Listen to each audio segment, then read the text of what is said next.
There's a tale told in Devon of a farmer who returned late one night from the county fair, somewhat worse for the ale he had drunk, but able to guide his mare along the muddy lanes that led to his village. Wind raged in the trees around him, and flashes of lightning bleached the rattling branches. When a cold rain began to fall, he pulled his hat down to protect his face and neck. At length, he found his horse knee-deep in yelping hounds. The dogs danced impatiently at his stirrups. He looked up.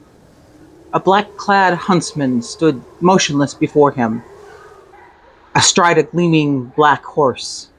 The huntsman's own broad-brimmed hat hid his face in shadow. There were bodies, of what animals the farmer couldn't tell, slung across the huntsman's saddle. The farmer noticed the great lord's bounty and, in his drunken state, cackled with laughter. "Huntsman, share your spoils," he said belligerently.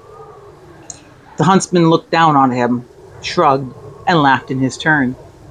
He tossed a parcel to the farmer, wheeled his horse, and disappeared into the night, taking his hounds with him. With rain-slicked hands, the farmer fumbled at the parcel. The wrappings fell away, and the man startled violently.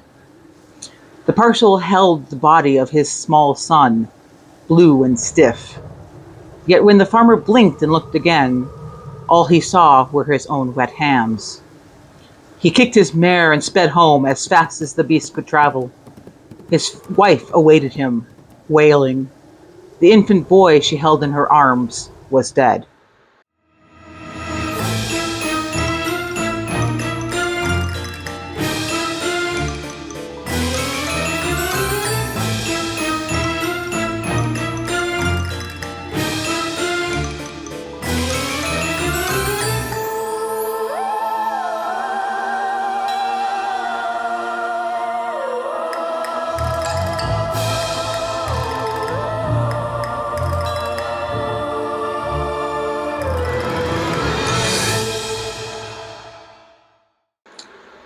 Good evening, mortals, and welcome to Adventures in Death and the Afterlife.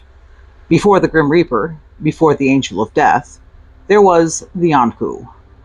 As far back as 4,000 years ago, the Ankou was a representation of death in Ireland, Northern England, Wales, and the Brittany and Normandy regions of France.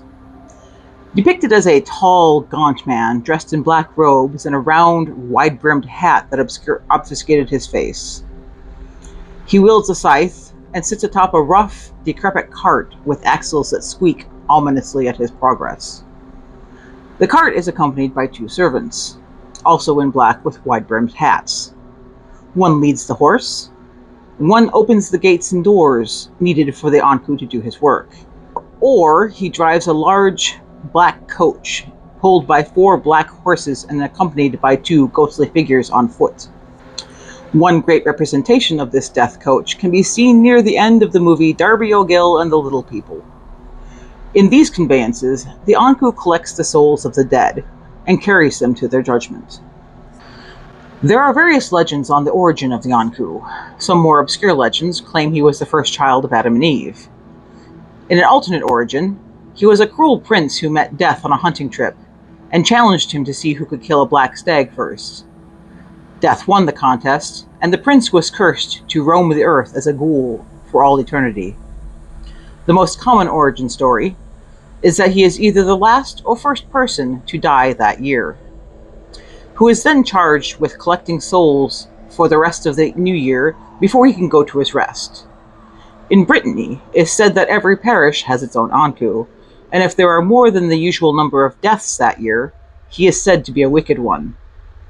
In the Celtic calendar, the new year begins on Samhain, which is more commonly known today as Halloween. It's not quite that straightforward, but I could do an entire another video on the history of modern-day Halloween, so please let me know if you want that. In Ireland, there is a proverb that states, "When the Ankou comes, he will not go away empty." In another Irish story, a young man had taken his horses out to the field for the night. It was a clear, mild night in June, and the moon was shining. The young man made his way back down the road, whistling as he went. Soon, he heard a coach coming towards him, A coach whose badly greased axle squeaked loudly in the calm night. He knew instantly it was the coach of death.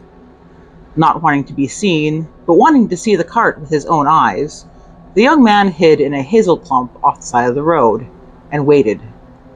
It was drawn by 3 black horses, one after another. Accompanying the cart were 2 men, both dressed in black and wearing wide-brimmed felt hats. One led the horses, while the other stood up in the cart. As the cart came even to where the young man was hiding, he heard the axle go crack. The cart stopped. "The axle pin's broken," said the Ankou. "Go and cut what you need to fix it from that hazel clump." The young man thought he was doomed, but the man leading the horses merely went and cut a branch from the hazel clump, repaired the axle, and the cart moved on. The young man sighed with relief and was able to continue his way home, safe and sound. It wasn't until morning, when he was taken by a sudden fever, that he understood the extent of his mistake. His family buried him that day. With the spread of Christianity, the Ankou became more of a servant of death, rather than death itself. He was said to be the guardian of graveyards and the collector of lost souls. In France, the Ankou entered the realm of fairy tale, becoming more of a fey creature and the incarnation of the fear of death, rather than a collector of souls. He pursued and punished those arrogant enough to think they could live beyond their allotted time. For your tabletop RPG, the Ankou can be used as a more immediate presence of the divine than commonly happens in most campaigns, as well as a darker aspect of death. If you're following Dungeons & Dragons lore as it's usually presented, the gods almost never make public appearances. Even the Grim Reaper in real-world literature and folklore is generally presented as unseen, moving silently through the world and observing from a kind of ethereal realm. In D&D, Kelemvor sits in judgment beyond the veil, and the Raven Queen rarely, if ever, leaves the Shadowfell. The Ankou, however, is most thought of as loud and intrusive, with his squeaky cart axles, and very much presented as being physically in the world. As suggested by the story at the beginning of this video, he is usually presented as having a dark, maybe even sick, sense of humor. As frightening as this entity might seem, there are ways to appease him. One is the cardinal rule: do not look him in the face. Always keep your eyes politely averted in his presence. According to folklore, the Ankou himself believes mortals are only supposed to look death in the face once. Would you like this to be your once? Additionally, you might prepare a spirit feast, a special meal specifically meant for the dead. I could get into details behind spirit feasts in another video if that's something you would find interesting. In this case, the acknowledgement of death to the point of literally setting him a place at the table would certainly garner his attention, maybe even his tolerance. Possibly even long enough to hear you out. As a warlock patron, the Ankou would work for Hexblade, Archfey, Celestial, and Undying subtypes. Because of the French myths, the Ankou as an Archfey would be Unseelie or Autumn Court Fey. He would demand the hunting of undead as creatures that have escaped his grasp.